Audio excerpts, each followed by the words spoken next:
참 예수님 사제들의 서재 오신 걸 환영합니다.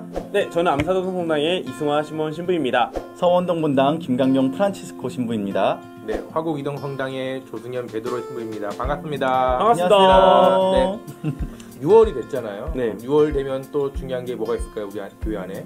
우리 신부들의 생일이라 부르는 네네. 사제 성화의 날이 있죠. 그렇죠. 맞습니다. 서울교구 같은 경우에는 이제 명동 성당에 모이잖아요. 네. 명동 성당에 모여서 거의 하루 피전 같은 느낌으로 이제 좋으신 말씀 듣고 형제로서 같이 모여서 같이 이야기도 나누고 또 그런 시간을 좀 많이 보내는 것 같습니다.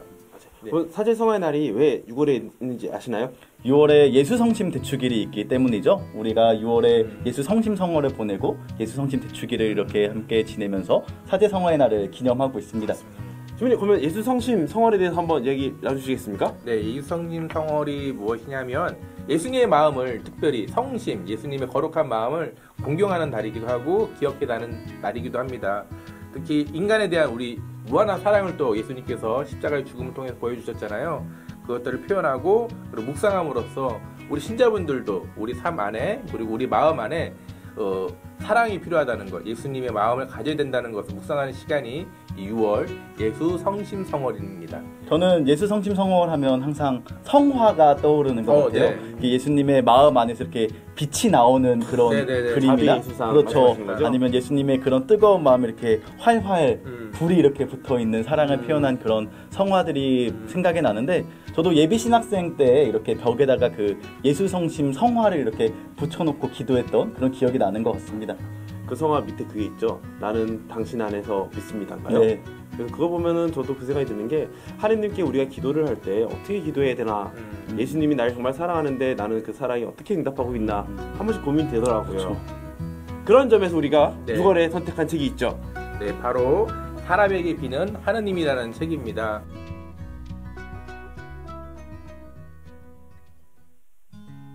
오늘 소개해드릴 책은 루이 에블리의 사람에게 비는 하느님입니다.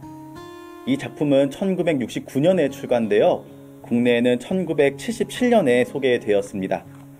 과거의 출판 환경을 생각해보면 대단히 빠르게 번역된 작품이라고 할 수 있습니다.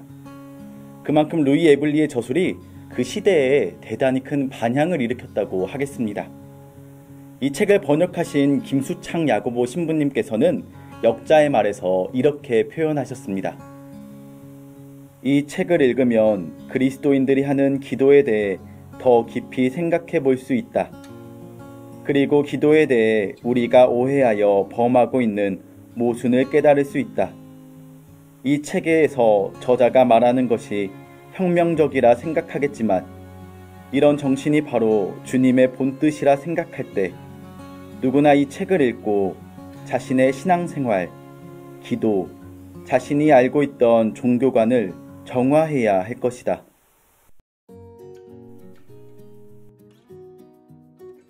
벨기에 출신의 루이 에블리는 브뤼셀 루뱅 대학교에서 인문학을 공부한 뒤에 교회법과 토미즘 철학 박사 학위를 받고 나서 강의를 하다가 다시 신학 공부를 하게 되었습니다. 후에 카르디날 메르시의 대학 교수로서 학생들의 진취성을 최대한 허용하는 그런 현대적인 교육 방법들을 추구하는 것으로 유명해집니다. 기도의 안내자라고 불리며 여러 피정과 강의에 초대받은 그는 하느님과 인간의 관계에 대하여 그리고 기도에 대하여 많은 강의를 남겼습니다. 라디오와 텔레비전을 통해 알려진 그의 저술은 현대 그리스도인들에게 주는 복음적인 메시지가 탁월하다고 극찬을 받으며 여러 나라에서 출판되었습니다.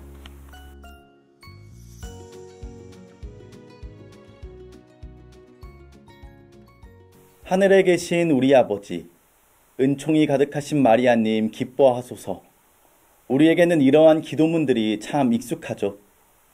가톨릭 신자라면 이런 기도문들을 자연스럽게 외우고 있고 틈이 날 때마다 이러한 기도문을 계속 바칩니다.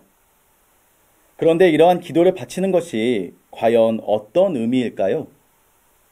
더 나아가 기도란 과연 무엇일까요?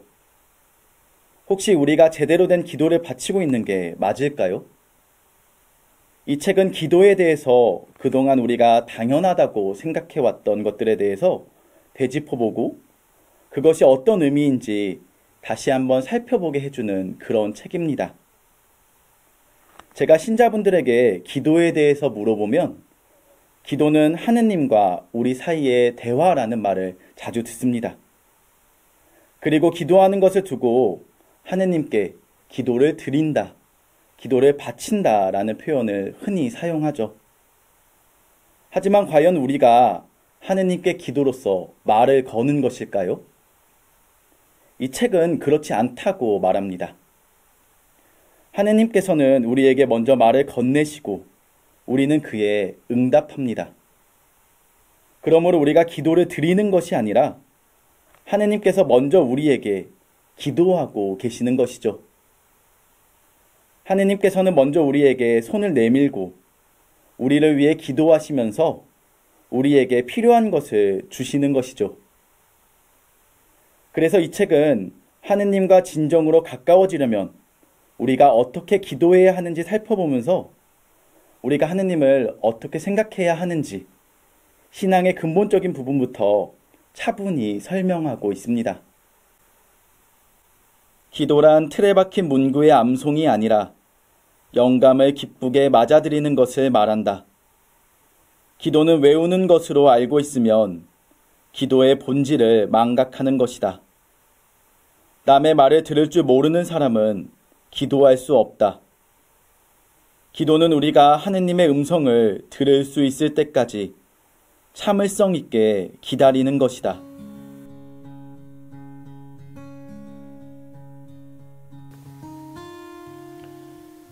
당신은 당신 자신이 되어가는 것만큼밖엔 하느님을 알지 못한다.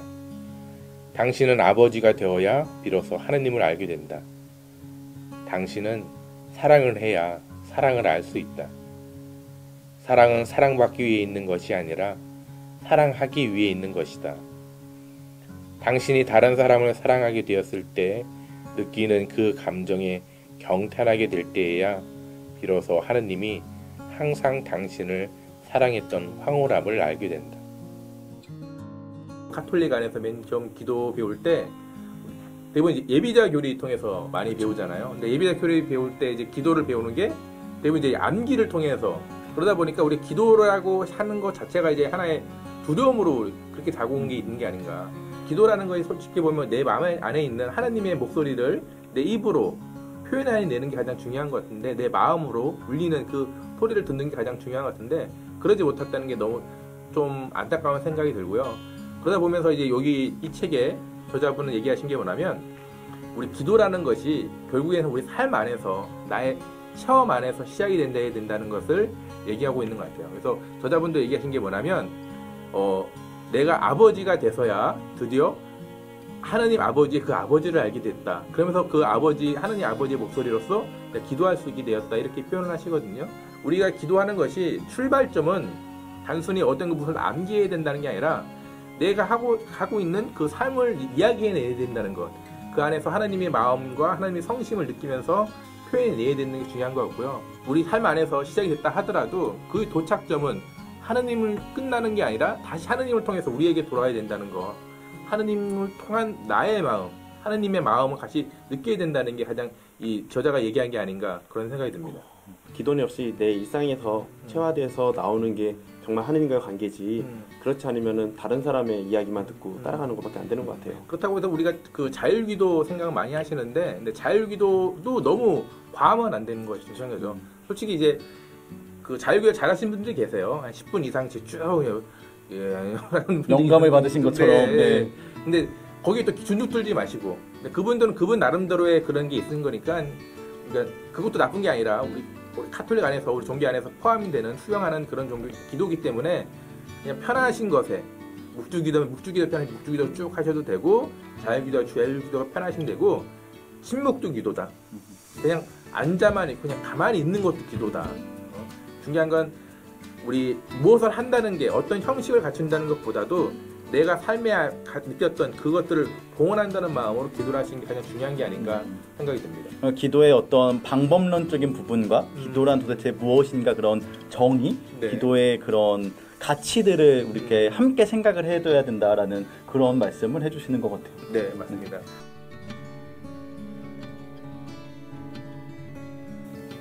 신앙은 체험을 바탕으로 하고 있다. 그런데도 그리스도인은 대부분 자신들이 신앙을 가지고 있기 때문에 스스로 체험하려 하지 않는다. 타인의 신앙을 믿는 셈이다. 굉장히 재밌는 게 있어요. 우리 가톨릭은 주로 탑다운 방식으로 해서 위에서부터 전해받았던 거를 우리는 살아가게 됩니다.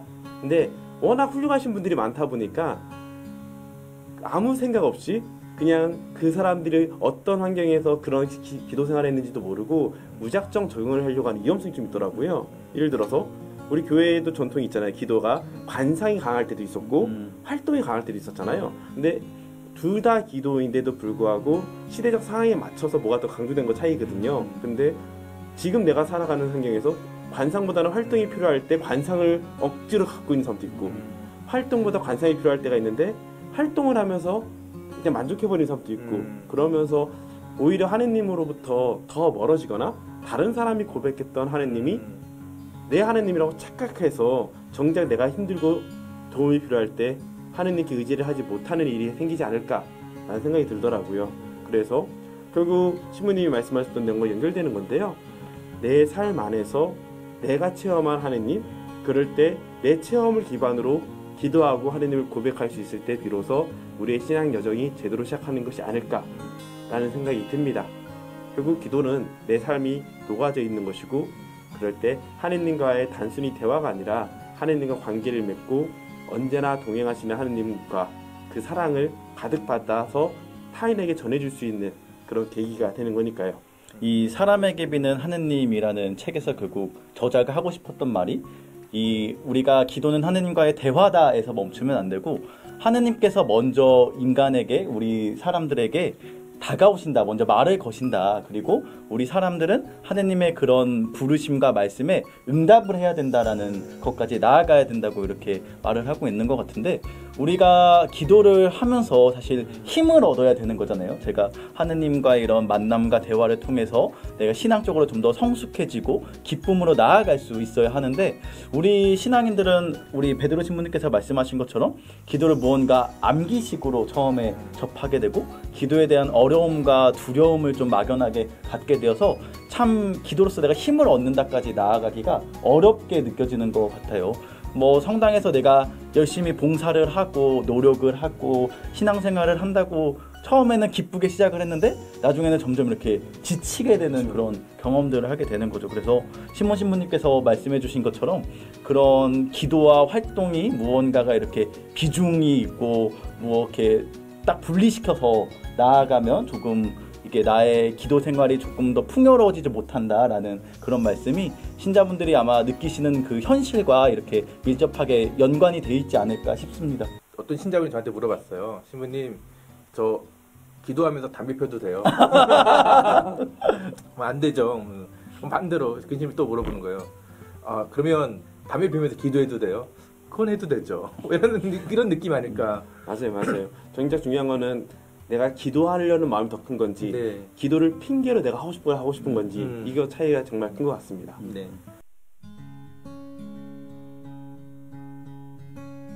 그리스도교의 기도는 기도 자체가 이미 사랑하는 것이며 그리스도교의 활동은 하느님의 사랑에 의해 움직여지는 것이다. 우리가 기도와 활동에 대해서 아까 시몬 신부님께서 말씀해 주신 것처럼 그러면 우리는 어느 정도의 그런 마음을 가지고 기도를 하고 이렇게 삶을 살아가야 하는가. 내가 과연 본당에서 여러 가지 레지오도 있고 단체도 있고 여러 가지 활동들을 하는데 내가 이 활동을 하면서 기도한다는 건 도대체 어떤 의미일까라고 생각을 해보았을 때 이 저자는 이 책의 내용을 바탕으로 아마 이렇게 설명을 하고 싶을 것 같아요. 우리가 기도하는 삶을 살아간다. 우리가 삶 안에서 열심히 기도하고 하느님을 만나려고 우리가 노력을 하고 하느님의 은총을 청하기도 하고 그렇게 살아가려고 하는데 사실은 우리가 생각해야 될 관점은 삶 자체가 기도가 되어야 된다라는 걸 설명해주고 싶어하는 것 같아요. 우리 그 연세 많으신 할머니들 이렇게 또 보시면 항상 매일 이렇게 묵주기도도 바치시고 성전에 앉아서 고요하게 기도도 하시고 그러는데 저는 그 삶의 향기에서 오는 그 기도의 모습이 이렇게 드러난다고 생각을 하거든요. 우리 신부님들께서도 아마 많은 분들을 만나셨겠지만 그런 삶 자체가 기도가 되는 그런 부분들을 이렇게 또 소개해 주시거나 또 설명해 주실 수 있을 것 같아요. 저는 기도하면 생각나는 것 중에 이제 우리 종교 카톨릭을 소개하는 이미지 컷들 같은 게 많잖아요. 근데 그 중에 하나가 이제 뭐냐면 이제 큰 대성당 안에서 혼자 고요히 이렇게 기도하는 모습 같은 것들 그런 것들이 큰 이제 그 기도하는 모습을 보면서 기도를 하게 되죠. 감동을 받게 되고 기도가 굉장히 삶에서도 중요하긴 하지만 그만큼 우리 삶에 또 힘을 주게 하는 원동력이 되게 한다. 그런 생각이 많이 들고요. 명동성당이 또 많이 핫하잖아요. 네. 그래서 인별그램 같은 경우에 이게 명동성당 검색을 하면 평일 뭐 오후든 오전이든 이게 신자분들이 조용히 혼자 앉아서 기도하는 모습을 보면 굉장히 거룩해지잖아요. 막 어떤 분들은 그 모습만 보고도 막 눈물을 흘린다고 막 생각을 하게 되는데 저는 이런 카톨릭이 갖고 있는 큰 힘 중에 하나가 이 기도가 아닐까 그런 생각이 좀 들었습니다. 저는 전에 어떤 신자가 저한테 얘기해 준 건데 할머니 신자가 자기는 뭐 사목을 열심히 하든 강론을 잘하든 그런 신부님보다는 수시로 성당에 왔을 때 성전에 앉아서 기도하고 계신 신부님 볼 때가 가장 마음의 위로와 평안을 얻는다고 하더라고요. 자연스럽게 성당에 와서 인사하고 성당에 마당 지나갈 때 성모님께 인사하고 성당 들어오면은 잠깐이라도 앉아 있고 가는 거 그것이 바로 삶이 기도가 되는 게 아닐까 싶어요. 여기 관련돼서 되게 굉장히 좋은 비유를 하나 들은 적이 있는데요. 있습니다. 장미를 열심히 땅에다 심잖아요. 네. 그러면 시간이 되면 장미꽃이 피잖아요. 근데 뒤에 꽃이 다 지더라도 그 땅에서는 은은하게 장미 향이 난다고 합니다. 그것처럼 우리도 처음에 의식적으로 기도를 하면서 마음을 열면은 어느 순간 예수님의 향기가 우리 안에 담겨져서 주변 사람들이 우리는 의식하지도 않은 상태에서 이미 기도의 향기를 사람들에게 전해주고 있는 것이 아닐까라는 생각이 듭니다. 그래서 저자가 말하는 이 기도란 무엇인가에 대한 핵심은 결국 사랑이신 하느님을 우리가 살아가는 것이다. 내가 그리고 그 사랑을 내가 한 명의 인간으로서 다른 인간에게 전해줄 수 있을 때 그게 하느님의 사랑이 이렇게 퍼져나가고 전달해주는 그런 기도가 될 수 있다라고 말을 하는 거죠. 우리의 신앙인으로서 건네는 한 번의 미소 그리고 친절한 손길 그리고 어떤 사람을 위해 간절히 바라는 마음 그 모든 것들이 하느님을 향한 그런 지향과 의지와 함께 한다면 그 사랑을 이렇게 전해주는 아주 훌륭한 통로이자 기도가 될 수 있을 것이라고 생각을 해봅니다. 결론은 또 예수 성심 성월이기도 하겠지만 예수님의 마음도 그런 마음이 아니었을까 생각이 들어요. 우리 성경책을 읽어보면 거의 대부분이 예수님께서 이제 활동하시는 모습, 치유라든가 기적 행위 모습만 보이는데 보이지 않는 너무나 당연해서 적지 않은 그 부분 안에서는 예수님께서 기도하고 계셨을 거다 그런 생각이 들고 그리고 예수님 마음 자체가 이제 기도의 마음이겠죠. 그래서 그 예수님 마음 가지시고 우리 기도 많이 했으면 좋겠습니다.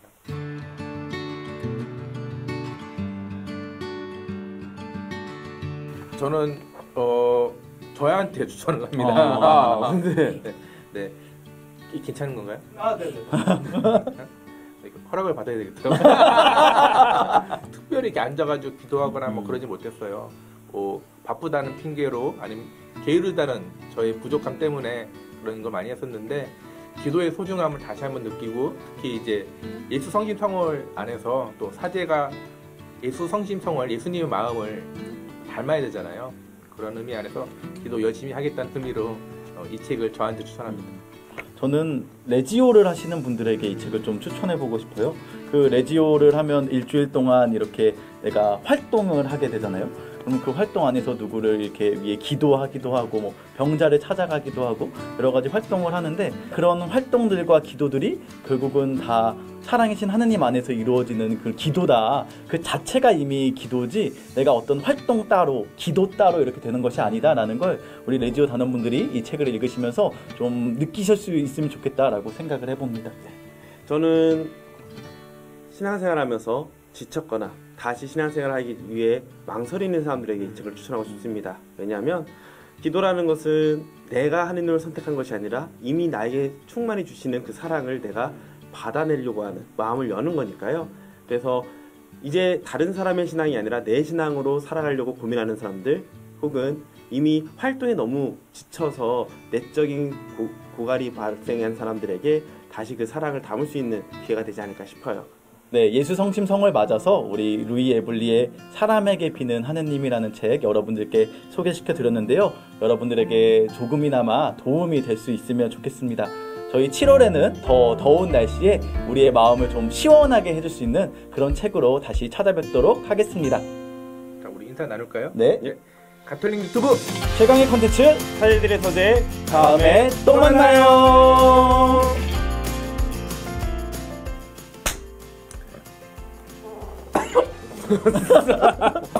오늘 쿠키 영상 되게 많이 나오는데요. 예수 성심 성어를 다시 할까요? 예, 신부님 그러면 예수 성심 성월에 대해서 설명을 해주시겠습니까? 네, 예수 성심 성월 발음이 어렵네요. 발음